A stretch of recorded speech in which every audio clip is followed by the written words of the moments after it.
Selamat menyaksikan, semoga bermanfaat dan dukung terus channel. Sejak itu dia mulai tidak serius dalam segala hal, termasuk tidak serius memberikan perhatian terhadap pasangan, tidak serius melayani si suami, banyak hal.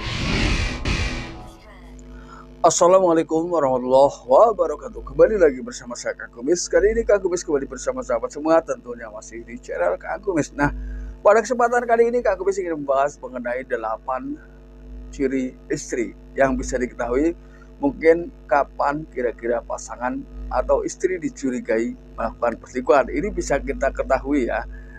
Namun sebelum lanjut ke topik, gak ada salahnya silahkan sahabat semua subscribe, like, dan komen channel Kang Kumis, dan juga jangan lupa share. Nah, mudah-mudahan bisa bermanfaat apa yang akan Kang sampaikan. Nah, ketika tidak bermanfaat maka abaikan ya. Nah, kira-kira apa saja sih hal-hal yang bisa menambah sebuah keyakinan ya terhadap pasangan ketika mungkin kita curiga terhadap pasangan. Curiga ini wajar, tapi menuduh tanpa bukti itu jangan ya. Nah, ini kira-kira apa yang terjadi ketika seseorang memang betul-betul atau sudah memulai perselingkuhan atau mulai selingkuh dengan pria lain ketika dia seorang istri. Nah, ketika dia seorang suami tentunya berselingkuh dengan wanita lain. Ini sebetulnya tandanya mirip ya. Nah sahabat, biasanya hal ini terjadi karena mungkin kurangnya intimasi pertemuan. Jadi yang pertama adalah mulai sulit dihubungi ya. Mulai sulit dihubungi ini bisa menggambarkan, bisa jadi awal-awal itu adalah awal ya, ketika kemudian mungkin ya Anda hubungi di pertama kalinya tetap masih mengalami kesulitan, kemudian kedua kalinya seperti itu, dan terus menerus. Itu pun kita tidak seharusnya langsung menuduh yang enggak, tapi konfirmasikan dulu, tanyakan dulu baik-baik. Ketika alasannya jelas dan logika, mungkin kita masih bisa terima. Namun ketika alasannya tidak jelas, mungkin kita wajib bertanya-tanya. Ini yang pertama. Lalu kemudian kemungkinan yang kedua, selama ini hanyalah si suami yang mau berusaha. Artinya berusaha melakukan pendekatan, berusaha untuk berkomunikasi, berusaha banyak hal lah ya. Namun di sini tentunya mungkin termasuk dalam pelayanan hubungan sebagaimana layaknya suami istri ya.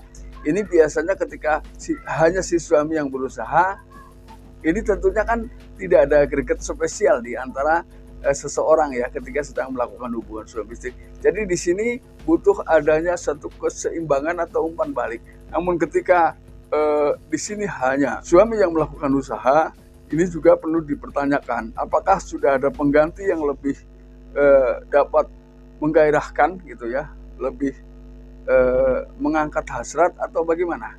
Lalu kemudian yang ketiga adalah tampak tidak mengharapkan kehadiran pasangan. Nah, kok bisa? Padahal kan ketika sudah bicara pasangan tentunya hidup satu rumah. Nah, ini ada satu hal yang mungkin kurang kita pahami secara cepat ya. Biasanya apalagi ketika memang kondisi kamar di tempat tersebut ya, ini lebih dari satu. Biasanya sulit atau meninggalkan suami ya. Ini bisa juga mereka berpindah ke tempat lain atau ke kamar yang lain ketika suami pulang kerja, tentunya dengan harapan ingin disambut oleh pasangan tercinta. Namun di sisi lain juga istri secara perlahan tidak memberikan itu, atau bahkan si istri ini lebih banyak mengurung diri ya. Ini.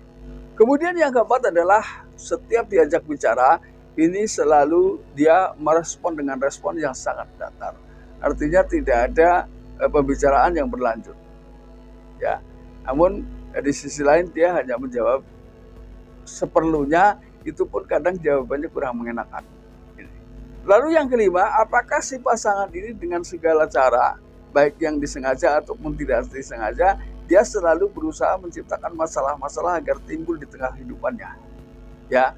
Hidupan seorang istri terhadap suami ya, suami terhadap istri, ini selalu tidak ada keharmonisan. Jadi walaupun mungkin seseorang awalnya bicara baik-baik terhadap pasangannya, bisa juga tetap berujung keributan-keributan kecil yang tidak pernah diduga sebelumnya. Ketika itu sering terjadi, maka bicarakan baik-baik ya. Jangan sampai hal-hal tersebut memicu atau mengawali seseorang akhirnya berselingkuh karena tidak ada penyelesaian di antara satu sama lain. Ini. Lalu yang keenam, apakah terjadi hal-hal yang mencurigakan, misalnya di sosial medianya, ya, di ponselnya, dia lebih banyak memikirkan itu, ya, lebih banyak memegang ponselnya daripada memegang pasangannya. Hal ini memang bisa saja terjadi, ya. Nah, ini adalah perbedaan ketika seseorang mungkin sudah mengawali ada sesuatu di luar sana yang mungkin perlu Anda pertanyakan. Lalu yang ketujuh, apakah ketika dia ditanya, ini pandai mengeles, pandai mencari alasan, ya, mencari alasan agar apa yang menjadi kecurigaan Anda ini seakan-akan itu memang tidak pernah ada. Jadi bukan mengutarakan apa yang sebenarnya terjadi, tapi dia berbelok ke arah lain atau selalu beralasan lah ketika dimintai penjelasan. Ini. Lalu yang kedelapan, yang terakhir, apakah sejak itu dia mulai tidak serius dalam segala hal, termasuk tidak serius memberikan perhatian terhadap pasangan, tidak serius melayani si suami, banyak hal lah ya. Ketika sudah bicara tidak serius, berarti kan itu tidak seharusnya terjadi, karena bagaimanapun apa yang kita lakukan, apa yang kita persembahkan ketika kita sebagai seorang wanita adalah harus ikhlas dari hati yang paling dalam, karena itu adalah mampu menciptakan kebahagiaan yang tulus di antara keduanya. Nah, sahabat, mudah-mudahan apa yang Kang Kumis sampaikan bisa bermanfaat. Dan akhir kata, salam harmonis bersama Kang Kumis. Wabillahi taufiq wal hidayah. Assalamualaikum warahmatullahi wabarakatuh.